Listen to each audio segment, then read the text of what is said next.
Yes. What are we talking? What's our topic today? So, if it's okay with you guys, the reason why I wanted to do this podcast is because I know individually we've all been through quite a lot of shit recently. I mean, not only the pandemic, but there's been like a lot of stuff going on for everybody. And I think it'd be really cool to just get straight into talking about like how we've used recovery and the tools that we have learned over the years to kind of deal with all that stuff. And I think it's like a really hot topic as well, because there's just so many people that are like struggling and suffering out there that I think that, you know, if we can talk about that, that will be really beneficial to the most people. How do you feel about that? I'm totally down 100%. Sounds good. I feel like I should have my white background so I can match you guys. Yeah. Oh, not a bad idea. Should I do that? Or I can make the ocean background. There we go. We're all in color. We're all color coordinated. I think. Yes. That's the one. There we go. Are you publishing video too? Yeah, I think so. If that's okay. Absolutely. You okay with that? Cool. Does my hair look okay? Beautiful, mate. Always. Yes, it looks freshly. I've kind of copied you, sort of, but not. I see that. Not gone quite as short. Is that an emotional thing? Yeah. What was it? No, it was. I'm starting to go a bit bald. I'm starting to go a bit thin on top. So I was kind of like, I'm just gonna shave it and see what it looks like. And I went shorter than this, and it started to grow now. So I'm like a little bit thin, but it's okay. Did I ever talk to you guys about that? Like when I've talked about this on other shows, and I don't remember if you guys know. You probably do. You talked when to I me was. about it, definitely. What's that? Talk to me about it, definitely. Yeah. So when I was a teen, so my dad is bald, and I didn't want that to happen, but I knew it was coming. And so when I was like 16, 17, my hair started getting thin. And at 16? 16, 17, you know, it started getting thin. And but nobody noticed it but me, and I knew it was coming. And so I started wearing a hat. And basically, my whole life, I arranged my life around wearing a hat. So I moved to the mountains up in Vermont, and I became a skier, chef.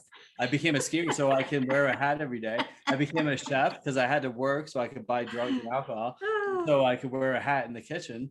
And I hid from the world for 13 years. Wow. Brutal. And I never learned how to live and cope. And this is a good segue into our conversation here. I never learned how to live, how to cope with life, how to handle insecurity, fear, everything that we all go through, except, and I think this is a common story for all of us. I never learned how to cope. And so I hid instead, and I went into a deep abyss of drugs and alcohol for 13 and a half years. And you've got such a beautiful head, so why did you need to hide it? Well, yeah, I mean, this wasn't the thing, 30 years ago.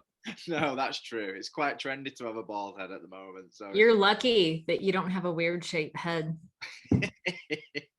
Yeah, I have your head is like perfectly round. You're so lucky. Yeah.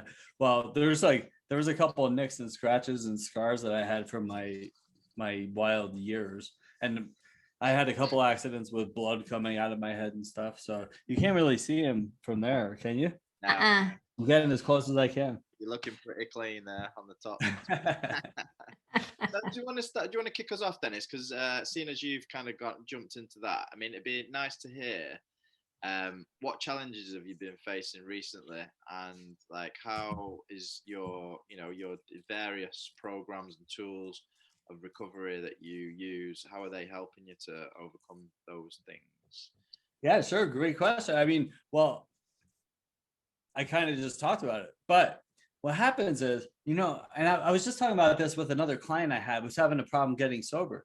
And, when people look at me and Arlina and John and look at us, they see people that are happy, healthy, successful, smiling. And they're like, whoa, I don't know how they did it. I can't do it. But what you don't see is the hundreds of failed attempts that I had before I started this 18-year journey. There was years of failed attempts waking up with the blood coming out of my head, the car accidents, the arrests, the failed relationships, the bankruptcies, all the problems, waking up and crying and say, I'm never doing this again, and doing it over and over and over and over and over again. Nobody sees that part. That's why we do this. We talk about it. So somebody who's listening, who's banging their head against the wall and struggling and crying and can't quit, know that, this is a journey. And you didn't see the last 18 years. And just because I stopped drinking doesn't mean it's all rainbows and unicorns. And, right now I'm in a process of moving, you guys know, to another country. And I've totally underestimated my ability to handle it all, and work and relationships and all the other stuff that goes with it. And I've been stressed out to the max. Moving is super stressful. They say that moving is right up there with like death and divorce. And you're moving out of country, so that is super stressful. So what are you doing to cope with that stress? It's not a huge secret, so I wake up and no surprises.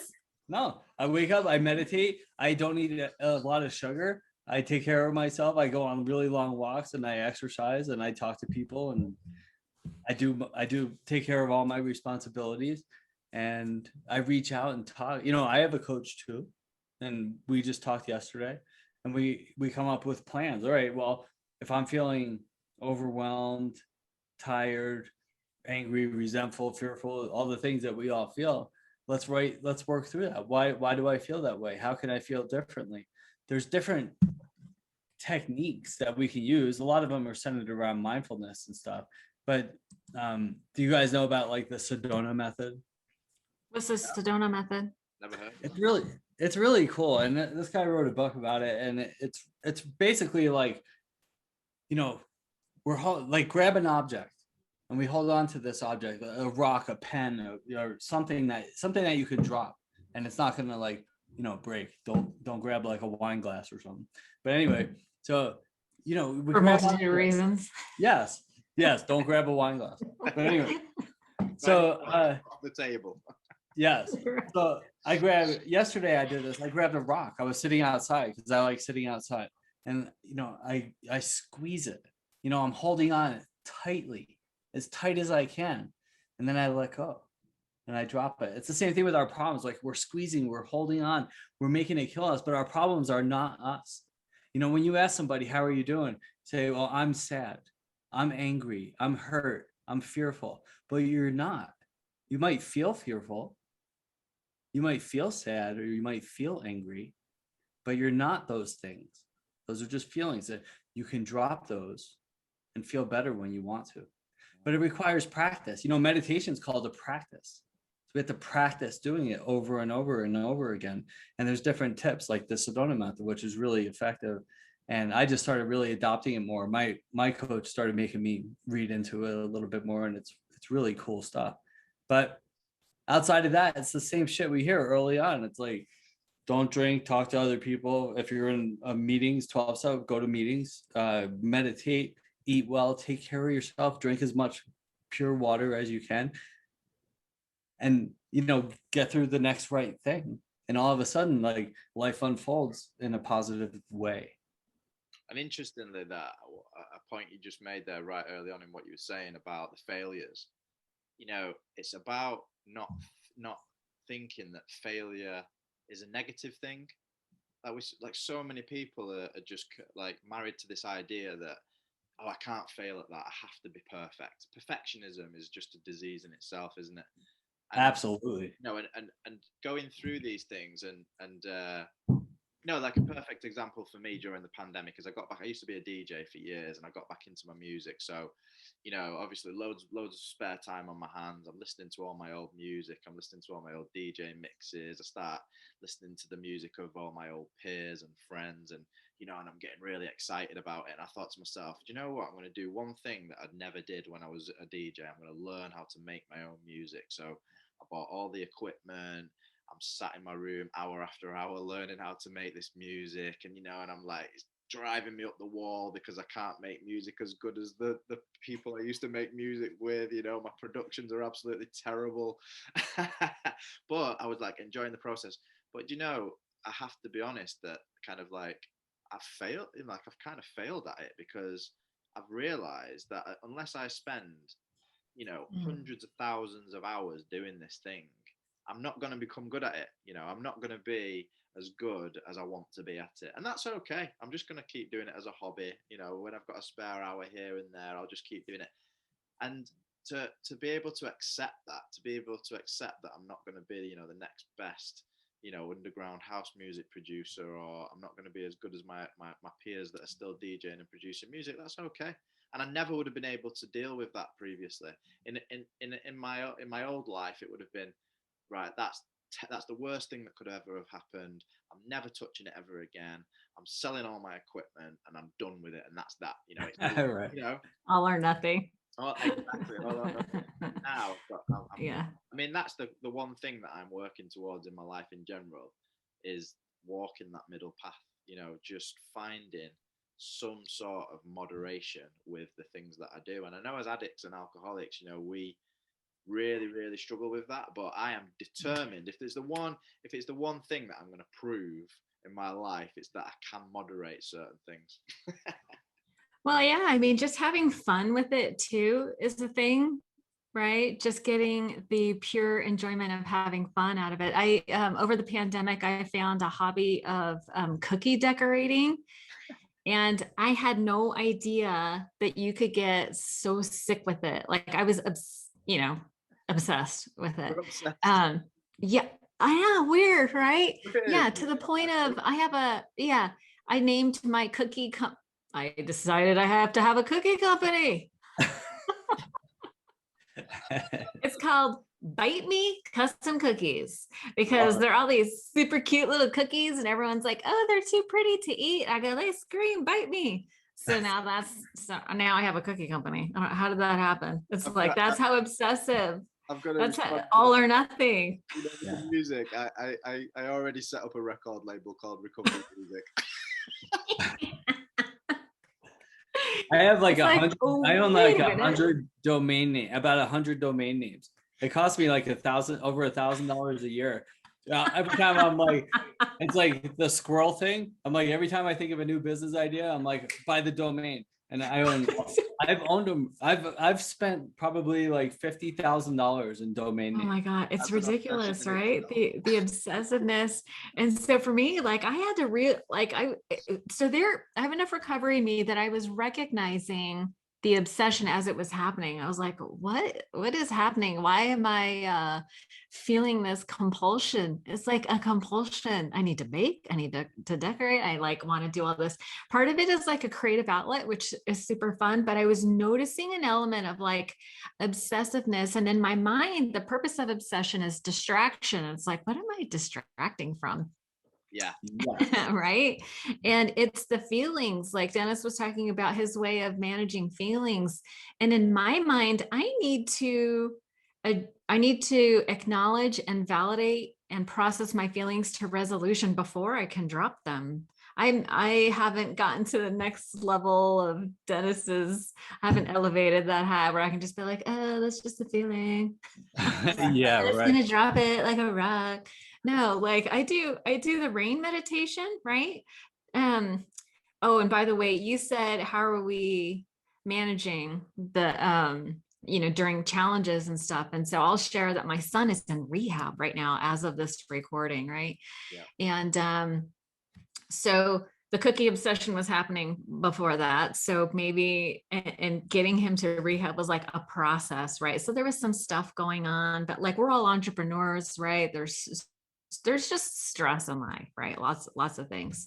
And so I was just sort of having this awareness that I was using my obsessions to distract. And so everything comes to a head. My son goes to rehab. And so I have a little time where I know he's safe and I can focus on my recovery and utilize the tools. But I also noticed, like leading up to this big event, that I was really having difficulty settling for my meditation practice.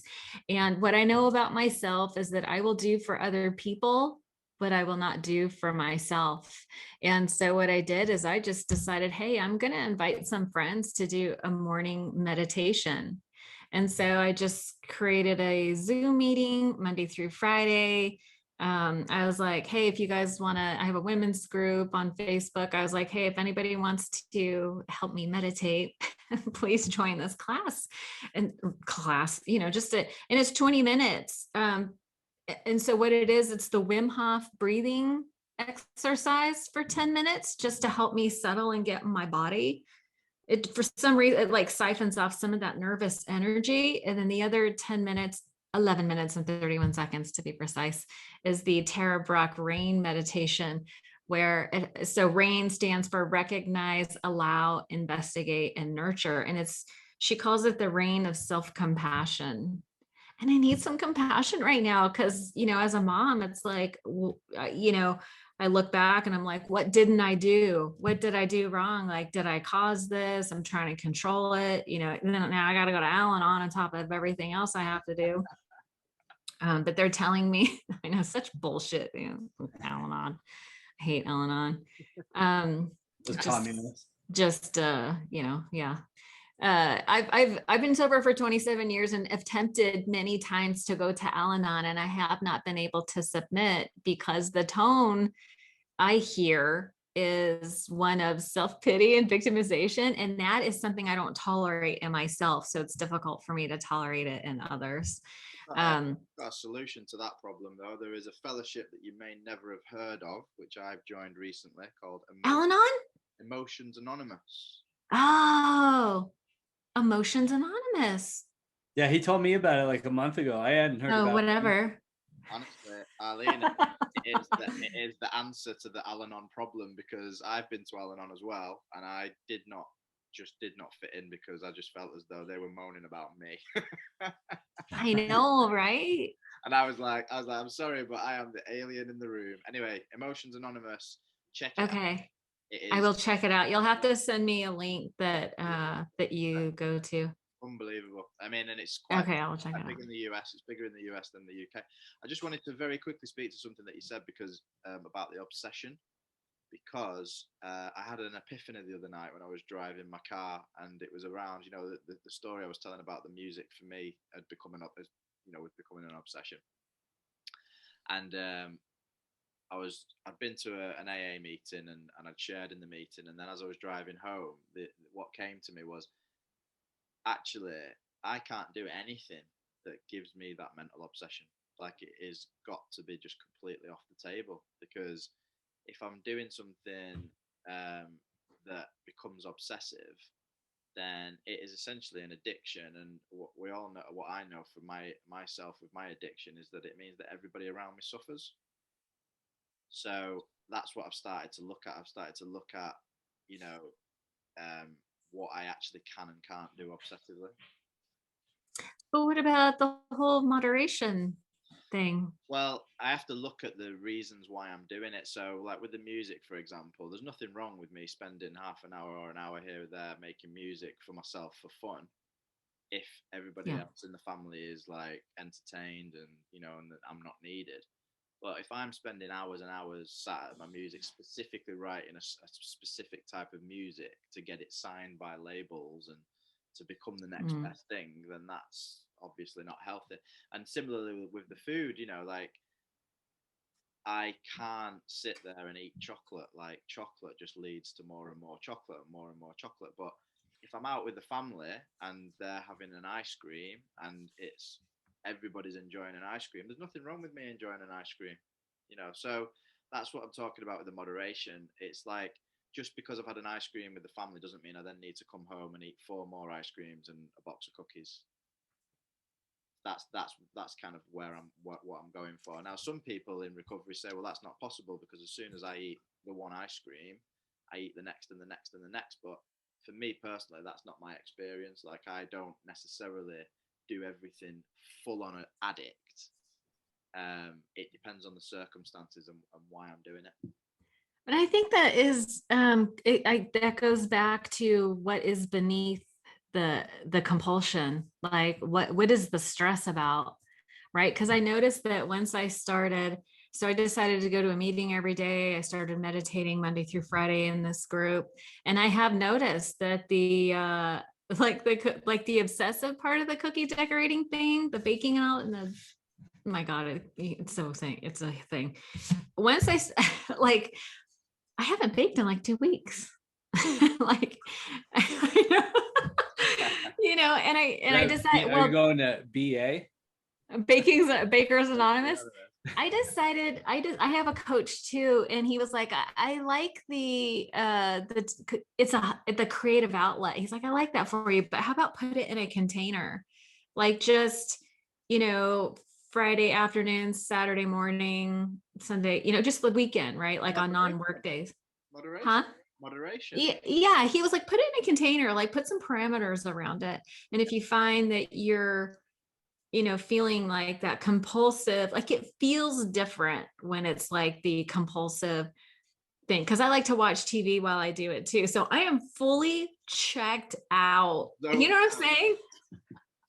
Fully checked out when I'm in my process. But I started addressing the feelings through this rain meditation thing. So every day I feel like I'm siphoning off a little bit of stress and having that intention of being compassionate towards myself and acknowledging, my needs, where am I at war with myself? What stories am I telling myself? That kind of thing. And it's sort of, I have noticed like the compulsive, obsessive feel is gone. And now I can just do it like a normal person and have some fun.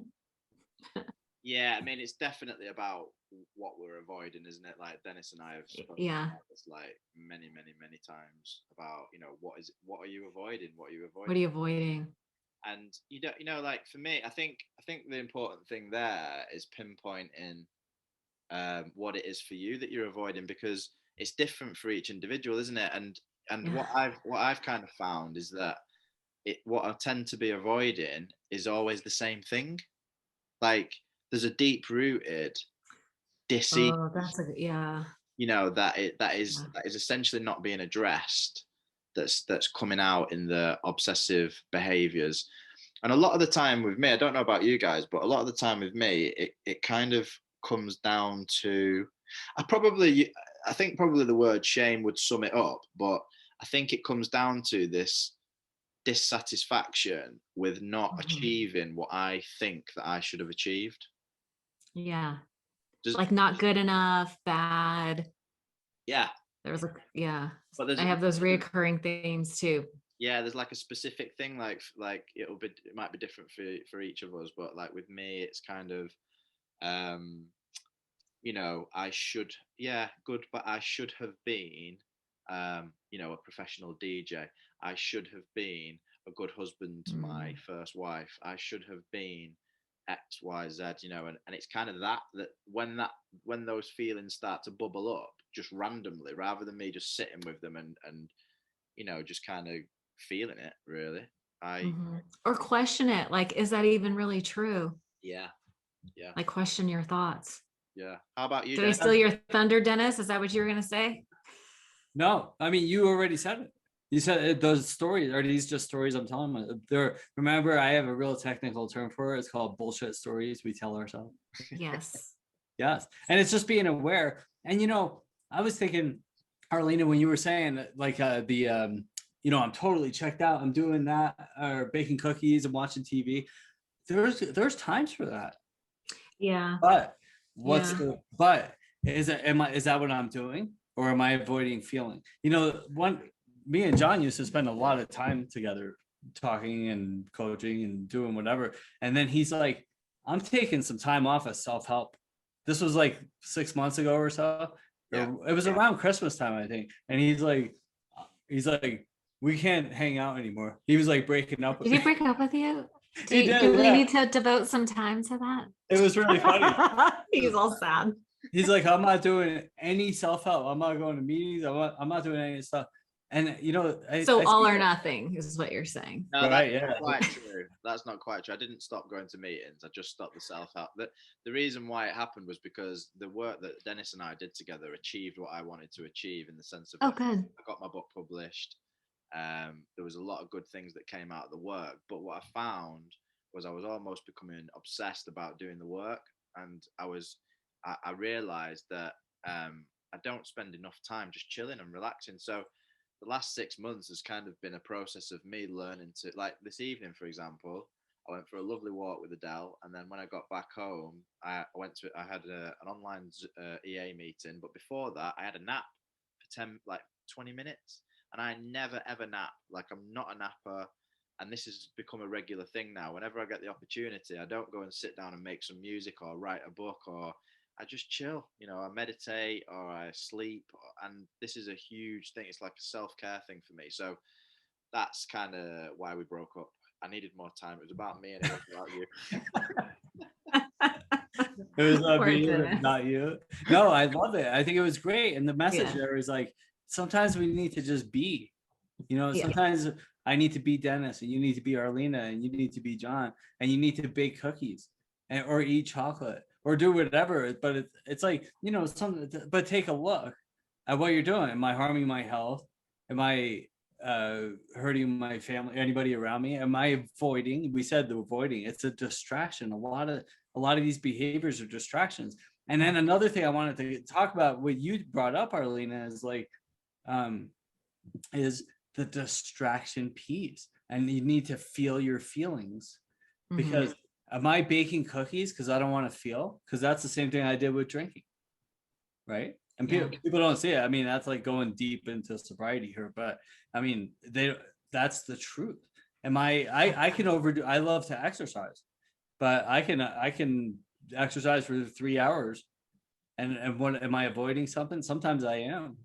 Damn it! I wish I could get it. I keep trying to get addicted to exercise. It is not happening. Right. It's easier to get addicted to chocolate for sure. Yeah, but avoiding and distractions. Yeah. And what am I doing and why am I doing it? So if it's like, Sunday afternoon and you're baking cookies and watching TV, keep doing that. Yeah, that's okay. This is the beautiful thing that I've learned from the Emotions Anonymous meetings as well, is that there's like, my whole premise years before I became aware of this fellowship was that everybody's suffering from emotional issues. The way that I kind of, wrote about it was I said, a lack of emotional intelligence. People have got like an emotional disorder which they can't regulate because they don't have the skills and the tools. That then becomes mental health issues, the washing machine head, as we call it in recovery. And then we medicate it with substances and behaviors. So I tried to like really simplify it to that. And I was thinking like, I'm pretty sure that everybody suffers with that to a greater or a lesser degree. And, you would just call it simply the human condition. And then I had it confirmed when I started going to these meetings, because you've got all these people in these meetings that have recognized that they have exactly that issue. They've got mental health issues. They can't manage their emotions, but they're not necessarily addicts and alcoholics. And actually, I don't think Arlina probably doesn't know this side of the story, because I haven't spoken to you in the interim period. But it was actually my partner who ended up having a nervous breakdown, who ended up in that fellowship, because I said to her, look, you're not an alcoholic, you're not an addict, but you need some sort of support. Like there has to be a support group out there for somebody that suffered with your kind of issues. And she found this fellowship, and the transformation was literally instantaneous. She started going to these meetings, and within 2 weeks, within the space, the first meeting she went to, she knew it was for her. She felt like she'd found her tribe. And that's amazing. God, it just speaks to the need for community. And if you're not religious and you're not in AA and you don't do sports, it's like, where do you find your community? And I know that there's all kinds of communities, but because there's a baking community. But you know what? Do you know what's really funny though? Adele's like 2 months into her recovery now, and she's started sewing. Like sewing's become her like little hobby. Oh, hobby! Yeah. And she's like, she loves it. She's like really into it. And thankfully, she's not like me. She's not completely obsessive. So, but you can see like any opportunity she gets, she's like, I want to do some sewing, and that's because it gives you that dopamine hit, doesn't it? When you're doing something that you enjoy. You get the dopamine hit from it, and of course you want to keep giving yourself that good feeling. It's when it becomes the avoidance piece, isn't it? It's when it's like I do that because I don't want to feel that. That's when the problem ramps up. Yeah, Absolutely. And that's why a self-care practice for me, having just like a regular self-care practice was so important. It seems I don't know, like maybe at the service it seems like it's unrelated, but it's totally related because I always talk about like from childhood, we learn these coping skills in childhood. We learn to disassociate and deny and disconnect because we don't have dominion over our environment. That's the adults, right? We learn to how to manage the adults outside our things outside ourselves so that we can get our needs met, right? And that's where we learn that something outside of us is going to make us feel better, but those are survival skills that don't translate into healthy adult relationships, because it's really about what we're talking about is the relationship to self. And for me, I was so disconnected that when I'm stressed out, there's like this operating system behind the scene that it just attaches, like, and so I'm like, why am I obsessively making cookies? Like, what's happening? Like, I don't feel it. You know what I'm saying? It's like I don't really know. And then because I do have some tools and and some reasons to really double down on my recovery process, I started reconnecting to those. What am I stressed out about? And in the meditation, she talks about, where are we at war with ourselves? Like, what is the trance, like the fearful trance that I fall into is that,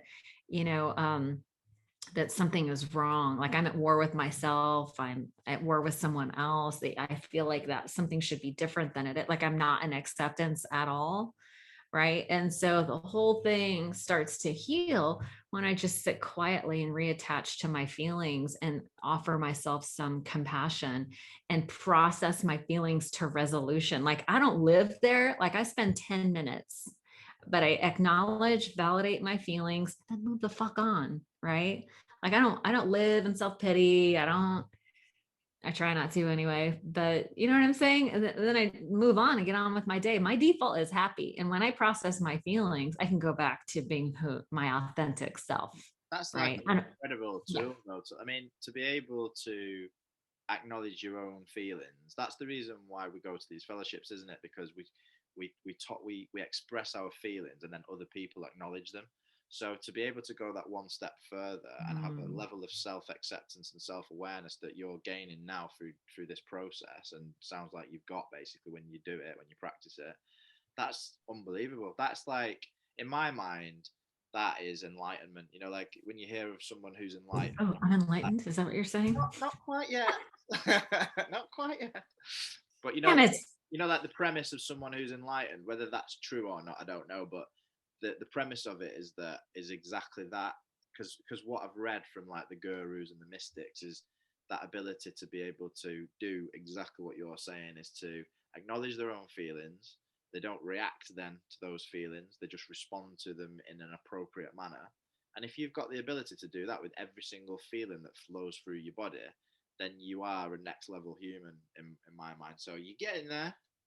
I'm getting there. Yeah, it's been really good to just, offer a little self-compassion, right? Like, because my instinct, my normal response to sadness is anger. Like I go into anger and I go into doing mode. Like, what am I going to do about it? And like, you know what I'm saying? Like, I don't, I get really, yeah, I'm Mexican, so I don't know if that's a thing, but if that's the reason, I don't spend a lot of time. Yeah, I used to tell my kids, I go, do you want nice mommy or mean mommy? Because that chola is this close. Do you have cholas in the UK? Probably not. No, what's I'll send you a picture. It's hilarious, or Google it. Okay. What's a chola? Aggressive. They're very aggressive Mexican girls. Okay. Chola. Chola.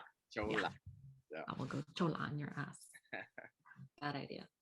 Well, the awareness, John, you said it earlier. It's like the awareness, the emotional intelligence, the EI. I love that. The EI quotient. It's real popular nowadays. So, I say this all the time, and you guys have heard it all the time too. It's like, this isn't a not drinking contest.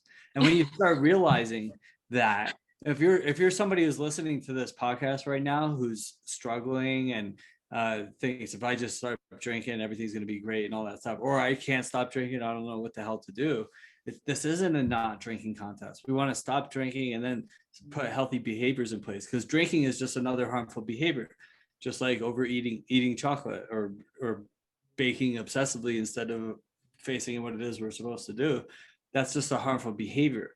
So being aware of that and then adding healthy behaviors in to substitute for the unhealthy behaviors, that's how you become successfully sober over time. Most people fail because they just stop drinking and they sit at home holding onto the chair for a day or 2 or 5, and they don't know what to do, and then life kicks you in the balls or in the stomach, because that's what life does, and you don't know what to do. So you're like, screw this, I'm going to start drinking, or I'm going to eat a pound of chocolate, or I'm going to watch porn. And these are all like cross addictions. So, all right, maybe I'll stop eating chocolate, but I'm going to watch Netflix for 8 hours, or I'm going to stop watching Netflix, but I'm going to go shopping with money I don't have, or I'm going to not go shopping, but I'm going to scroll on my phone all day. These are all distractions from taking care of our responsibilities. We've lost focus. So instead of regaining focus, which is really hard to do on your own, we start doing these other distractions. So that's where coaches come in. That's where mentors, sponsors, AA meetings, accountability partners, something to help get you on track, because my thinking got me here. Yeah. And I think that the word that you just used that really jumped out at me then, Dennis, was success. Like, I think you need to have, like, as we're all life coaches. So as we say in life coaching, like your life vision, we need to have a vision of what success means to us as a person, so like, it's about always working towards that vision as well, like understanding what success means to you and then having a process to go through. Like, I think there's a huge importance, as you've mentioned, Dennis, to having accountability. So if you're gonna like go through this process of change, you do need to have a sponsor or a mentor or a life coach. And then it's massively important as well that you actually make a decision. Make a decision, take some action, make a commitment to it. Like, especially that's like a financial commitment in the life coaching world. Like you're saying, right, I am going to do this, so therefore I am going to pay my life coach to help me with this.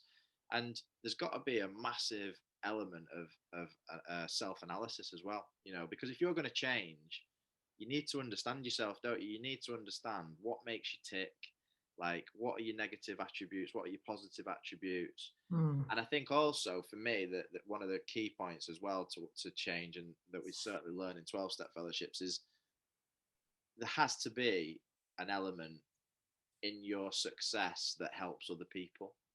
Like, there has to be, I think personally for me, like the driving force has to be, look, right, I am gonna change in order to help the people around me, and I'm actually then going to become a mentor myself, and I'm actually going to help people to change. Because when you've got that mindset, whatever it is that you're going to do, you'll be successful at it.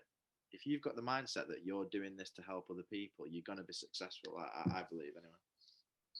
I want to jump in and talk about you touched on the attributes too. Like, I think so many times during these processes, it's easy to get caught up in all the negativity, and it's so important to have some attention paid to the positive attributes, like whether to keep it in balance, right? And it's the idea about character defects or human frailties or shortcomings, I don't care how you want to phrase it, those are the things that get us into trouble, right? So those get the most attention. But it's so important, the positive attributes that you mentioned too, because what you think about, you bring about, right? What you focus your attention on expands. And so it's important to sort of like do damage control and acknowledge and find something else to do, right? To do what to do instead. That was one of my biggest problems, is like, I had all these beliefs. And so from those beliefs, I would make decisions and then take actions and then get a result. But the problem was in the presupposition of what it was that I was believing. There was like some sort of faulty thinking there, right? That's why Einstein says that a problem can't be solved with the same level of thinking that created it, right?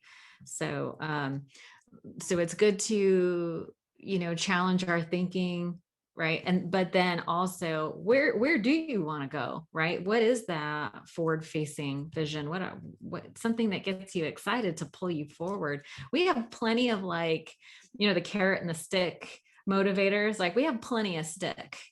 We need we need some carrots too, to get us excited and have fun, because we do love to have fun, don't we?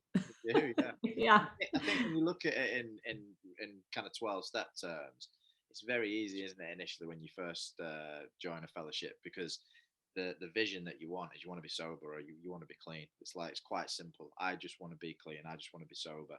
And you're encouraged as well, like you're constantly being encouraged, and I suppose your ego is being massaged, isn't it, really, in recovery, like to help you to meet that goal. But then not that long into the journey, you kind of like, you feel as though you're on your own all of a sudden, and that's where you need a sponsor. You need to get on the steps. You need to do that work. You need to like do some work on yourself, because if nothing changes, nothing changes. And then once you've got like, maybe a few years of sobriety, it gets even harder, because then you have to really start looking at yourself. And you might have some sobriety under your belt, but you're still behaving in certain ways that aren't conducive to living with having good relationships with the people around you. So yeah, I relate to what you just said there, definitely. I mean, I don't know that it gets, let's not discourage people and be like, oh, don't get sober, it gets harder. I mean, there's this idea that we feel better, right? We feel the pain better. We feel the good better. Like, we feel everything. You know what I'm saying? Like, we feel everything better. But we do have emotion management tools. That's probably what you might be getting at that Emotions Anonymous. But yeah, we definitely have more tools. But the cool thing about service is, in my mind, it's like one of the fastest ways to build self-esteem. And that helps us to reshape those beliefs that we have about who we are, what we're worth, what we deserve, what we're capable of, that kind of thing. And service, like when you're giving, it creates like that energy vacuum that, like, whatever you give comes back to you tenfold, right? And so it's so interesting that it's not lost on me that in the rooms that we are required to speak the solution, like share your feelings, but what is the solution, right? And then once you start speaking, you realize that you had it all along, right? Or I'll be talking to someone and I'm saying the very thing that I need to hear, right? And I'm offering compassion to somebody who's struggling with the very thing I'm struggling with. And then as I give them compassion, I also realize I am receiving it, because you can't escape the same measuring stick that you judge others by. So when we're doing service and we're offering compassion, we like kind of let ourselves off the hook and to maybe offer ourselves some compassion too. I think service is one of the fastest ways to start changing those negative beliefs, and those, like Dennis always talks about, the stories that we have about who we are and what we deserve. We come in with such low self-esteem and feeling bad and not good enough. And like when you're talking about the core root issues under all the different ways they present, it's always, for me, it's always those things: not good enough, bad, not smart enough, all that stuff. So service helps me combat those ideas, those beliefs. Yeah, that's why it feels as though it gets harder as the time goes by, because you become more in touch with all those feelings, and you become more in touch, like, I suppose, as you grow in and you're learning to feel your feelings, you kind of like recognize that some of those feelings are really, really uncomfortable, and that you've been running from those feelings your whole life. So I think it just reaches a point, doesn't there? I suppose in people's recovery, whenever that is, that might be after 6 months, it might be after 5 years, it might be after 20 years, where the person just kind of says, "I can't keep running from these emotions. Like I have to feel them. Every route that I or every behavior that I use to try and avoid them just doesn't work, because I'm still left with me. And Yeah. what do I do about it?" And that's kind of where I think we're all probably like, you might have been there for years. I don't know, because I've only known you for the last couple of years, and the same with you, Dennis. But I can only speak for myself. Like, I'm kind of at that place now where I've known for some time that I have to just sit with my emotions, but I've still avoided it for a great many years. And now I'm kind of getting to that place where I'm like, this doesn't work anymore. Like, I need to do it. What's funny though is like that an acronym for fear. It's like face everything and recover, or false evidence appearing real, all that fear stuff. And the realization, and I've had this realization over the years, like many times, like, and that's what recovery is about, is like remembering things that we learn, because we have that quick forgetter. But when I would get to those places of that, I'm not good enough, I'm bad, there's something wrong with me, when I question those ideas, they're a lie. It's a lie. I'm believing a lie. So it's not even true, right? So I don't have to feel bad.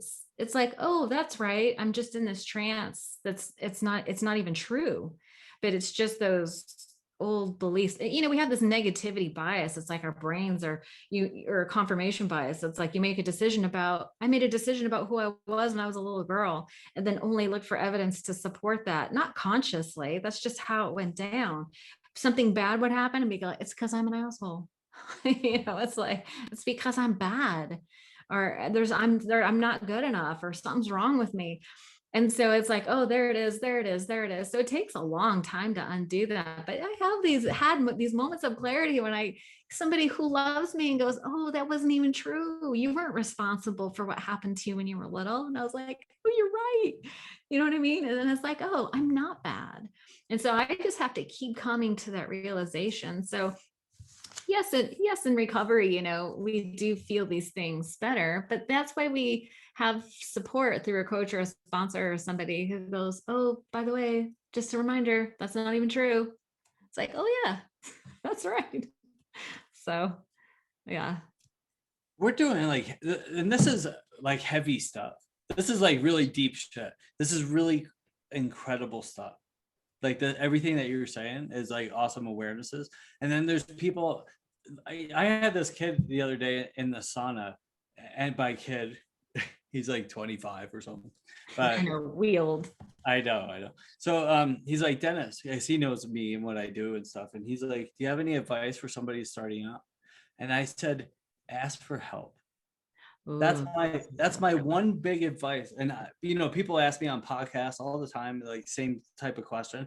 Ask for help. I was taught it's okay not to know, as long as you know that you don't know. Yeah. Me trying to think I know everything and I know how to get through this. I can get through my drinking problem. I can get through my relationship problems, my financial problems, and I can't, or I would have by now. Right. So when the important thing to remember, it's 100 miles into the woods and it's 100 miles back out. So the good news though, is that the 100 miles back out doesn't have to take as long or be as painful, but ask for help. Like if I get sick, I need to go to the doctor. If I have to go to court, I need a lawyer. And so I don't know how to get out of this like bind that I'm in. I can't stop drinking. I'm overspending. I can't get out of debt. My relationship sucks. My health is failing. I need to lose 40 pounds, but I don't know how to do it. Ask for help. Mm-hmm. And there's one more thing I wanted to throw in there. When you mentioned it, Arlina, and I pointed at you when you did, and it goes, it takes a little time to figure this shit out. Okay. So, and we don't have to figure it all out at once. The one thing we liked about alcohol, it was instant gratification. I could take that shot of whiskey, even though I didn't want to, but I somehow ended up at a bar with a shot of whiskey in front of me, and I could take that shot and I could feel it going down my windpipe and just know that everything's going to be okay in just a minute or two. Like I didn't have to feel that way anymore for a little while. And that's not what recovery is like. There'll be moments of that where you can have this, like these awakenings, like you were just talking about, these realizations, these awarenesses. My old first sponsor used to say they were God shots, or these aha moments where I get life. But that's not what it's all like. It doesn't happen that way. It doesn't happen that way to non-alcoholics, people that don't drink. I love my favorite meme nowadays that we see on Facebook or on whatever your social media du jour is like, the older I get, the more I realize that nobody knows really what's going on. Yeah. We're all just kind of winging it every day. We wake up with these plans. We're like, I'm going to try this today. And then the problem with us is when it doesn't go that way, we get upset.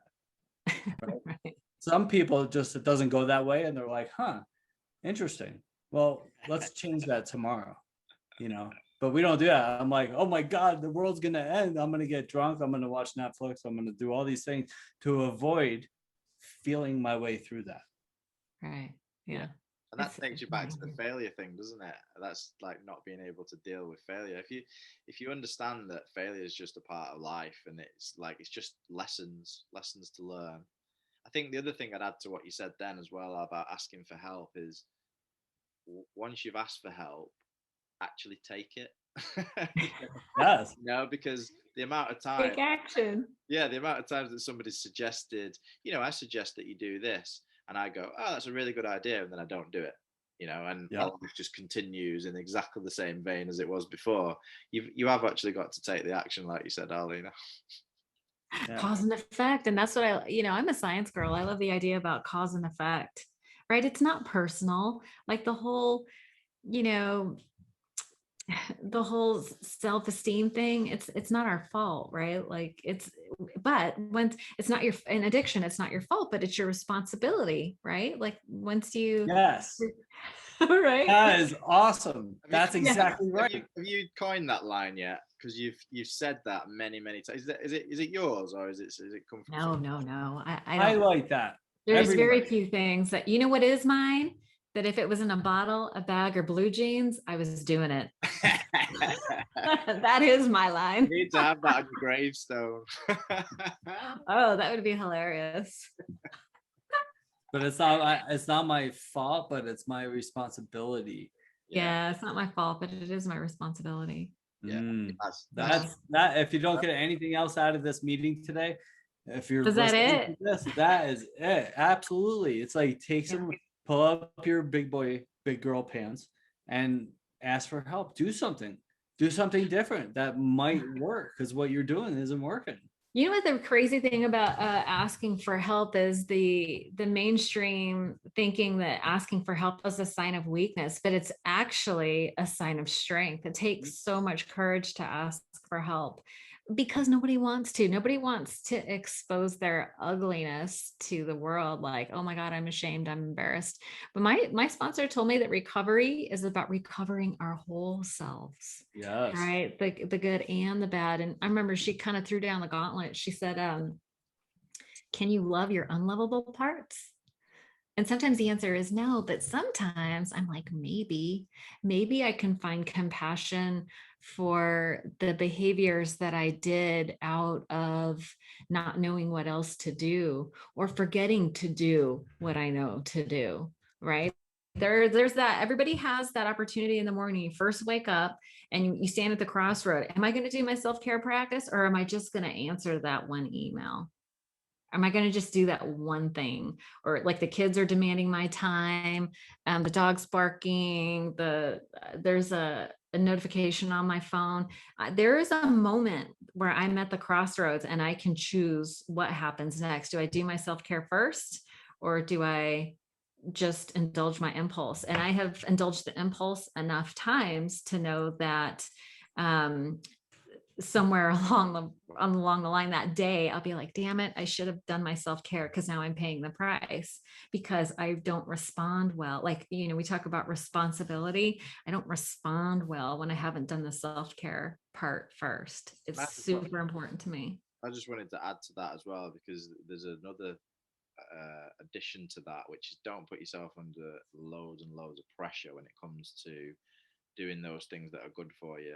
An example that I would use, like I used to, every morning I used to like get out of bed, pray, meditate, do my spiritual readings, and then I would go about my business. And if I didn't do it in that particular order, I was so hard on myself.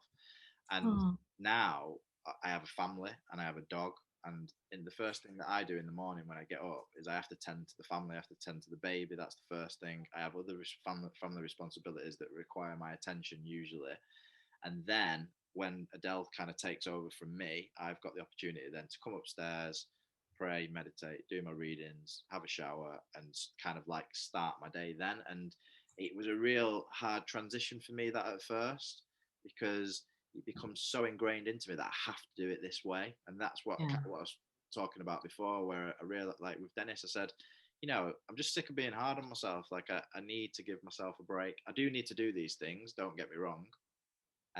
But they don't have to be in a certain order. I mean, and don't get me wrong, it's much better if you can get up and do those things first thing in the morning, because it starts your day well. But you know, when you've got certain responsibilities, then you've got to work out what's most important, I think. Yeah, definitely. And it's not, doesn't have to be, it's so funny because I've talked to people where it's like the self-care practice turns into this whole nother obsession and a whole nother ways to beat ourselves up. You know what I mean? It's like, I'm such an asshole. I didn't do my self-care. I didn't do my self-compassion meditation this morning. You know what I mean? Yeah. It's just kind of funny that we do have to allow ourselves a little, I mean, we are, you know, human beings, right? I don't do it like, and consistency is a funny thing because it's not, it doesn't have to be, you're talking about perfectionism, right? Consistency doesn't mean that you do it every day. It means, what if you did it like 20 times out of a month? That's still pretty consistent, right? Did I miss one day here, one day there, whatever? That's fine. You know, it's a good reminder. It offers me contrast. You know, I have a shitty day and I go, oh, it's probably because I didn't meditate. And, you know, no judgment, just acknowledgement, right? And then try to do better the next day. It doesn't have to turn into a thing. Compassion. But you said, like, you've used the word compassion so many times during this podcast, and funnily enough, I'm reading a book about compassion at the moment, and I picked. Oh, which one? I believe it's downstairs. It's called The Compassionate Mind, I think. I can't remember the name of the author, but it's like a very, very comprehensive book, talking about the science behind compassion, really, and also like putting it into daily practice. And one of the things that I've just been reading about compassion and empathy as well. And what I've realized from what I've read so far, I mean, I'm not an empathetic person at all. Like, I find it very, very difficult to empathize with people, because empathy is putting yourself actually in that person's shoes. Imagining the scenario, isn't it, from like their perspective as them in that situation. Whereas compassion is you imagining how it would feel if you were in their situation, and how, you know, how it must be feeling for them from your perspective. And I can do that quite easily. Like, I can, you know, like when you said about, you know, your son going into rehab, I can imagine how that must feel for you and what you must be going through. But to actually spend the time to empathize with you and imagine I'm you, imagine in your life and what you must be going through and how it's led to you getting to there and your son going to rehab, I think that's an incredibly difficult skill to hone. But just to start off at the compassion side of it, I mean, that's what we should all be taught from an early age. I believe in schools, we should be taught about compassion and how to be compassionate. And it's not even on the curriculum. No. Compassion 101. Definitely. I mean, what are your thoughts on compassion, Dennis? Yeah, I mean, that's getting out of myself, right? Usually when I'm upset, it's because the world changed and I didn't change along with it. And I'm thinking about myself too much. And then if I can be more compassionate, I think I'm a fairly compassionate guy, but I could get obsessive about it. Am I getting obsessive about it? But yeah, I love it. Thinking about somebody else but me gets me a lot further than, you know, I'm worried because I don't have enough money. What do I look like? What do people think about me? All these things. Am I a failure? You know, what am I telling myself? I love what you were saying, and Arlina, about your the stories about I'm bad. You know, how many times a day do we say that? Oh, damn, I shouldn't have done that. I shouldn't have said that. I wish I did this instead. All these things, instead of being in the moment now, we want to feel. We don't want to avoid, all right, what what did I learn by saying that or doing that? I wish I could have done that differently. And then you can reflect on it for a moment and then move on. Right. Move Instead on. of not, I'm a loser. I can't believe I said that. And now I'm going to go waste the next 3 weeks worrying about that. That's the behavior that's our natural go to. It's like, I'm going to ruin the next chunk of my life because of something that I could just kind of work through a little bit faster with more awareness. And that's what we were talking about, John, the awareness. Yeah. I love that you brought up awareness. Awareness is key. I didn't have the awareness for 32 years. It took me 31 years to stop. I stopped drinking at 31 years old. And then it took a year to realize that it wasn't a not drinking contest. And then little lights started going off, and then I started to build my awareness. And that takes a little bit of time. And don't kill yourself or beat yourself up along the way. You're talking about the awareness, that's meditation is one of those things that everybody, like, talk about avoidance. It's like, oh my gosh, I try to get people to meditate all the time, and it's very challenging. And I'm like, how can I position this? I'm a sales girl, right? So how can I position this so that you can see where the benefit is? And it's in that pause between stimulus and response, right? It gives me a little bit of pause so that I can be aware of like what my feelings are. Like meditation for me is like, what is happening? Right? Like, what is the awareness? Like, what is happening in my body right now? Like just being fully present in the moment, and like knowing that my mind is going to like slash on, like my brain's job is to think. I'm not going to get mad about it. Right. That's my brain's job, is to think. And so my job is to just notice it when I'm in the meditation. I focus on my breathing. My mind starts very fast, by the way. It's so fast. Damn it. So I start thinking the thought and I go, oh, back to breath. It thinks of, oh, back to breath. Like I'm not mad about it, but I just notice it and come back to the moment.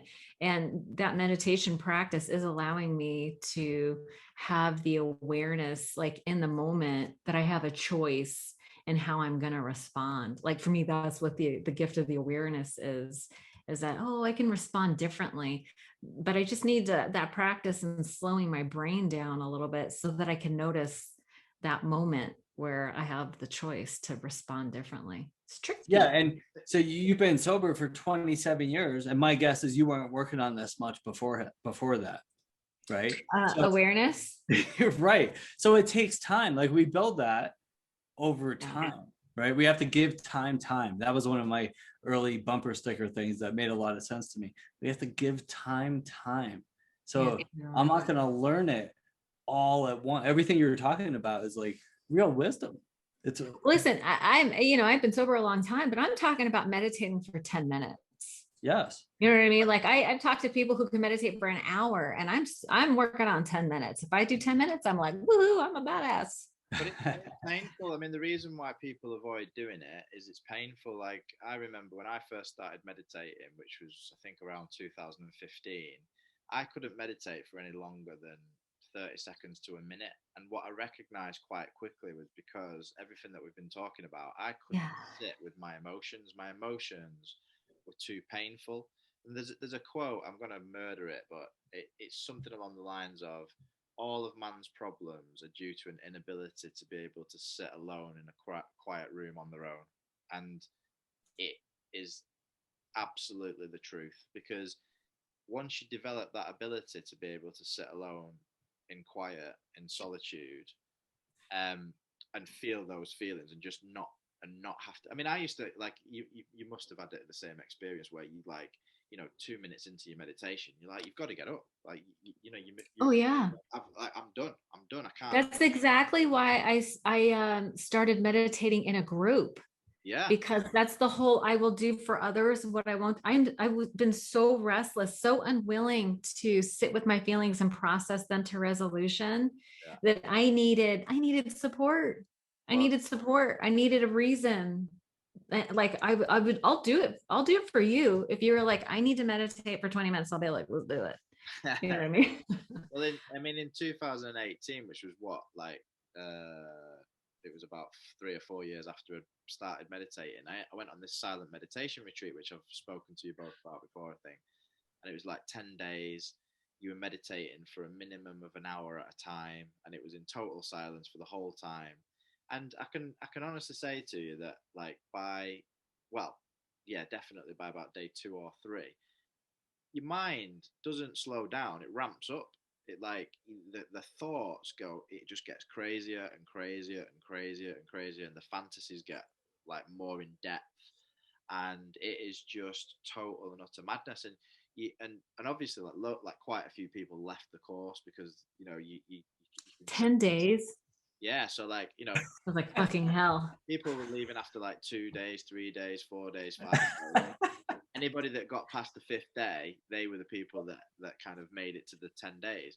And I think it was on day 6 that I got my first kind of breakthrough of serenity. It was like the mind switched off completely, and I just had like the peace that you hope that you're going to get through meditation. But that was after 6 days. Like, and then the mind started back up again, and it was just this constant, like, it was just it was a recognition that the mind is never going to stop. Like, the mind is going to keep running and running and running, and you might get like the odd moment of epiphany or the odd moment of serenity every now and then, and that's all you're going to get. And maybe there are some people out there that it stops for completely, I don't know, but it is that inability to just sit with it. It's just that inability to be with ourselves that causes all the problems, and that's the reason why we use substances and behaviors. So to be able to manage 10 minutes, even if it's with a group of friends, that's wonderful. That's like a fantastic thing to be able to do, as far as I'm concerned.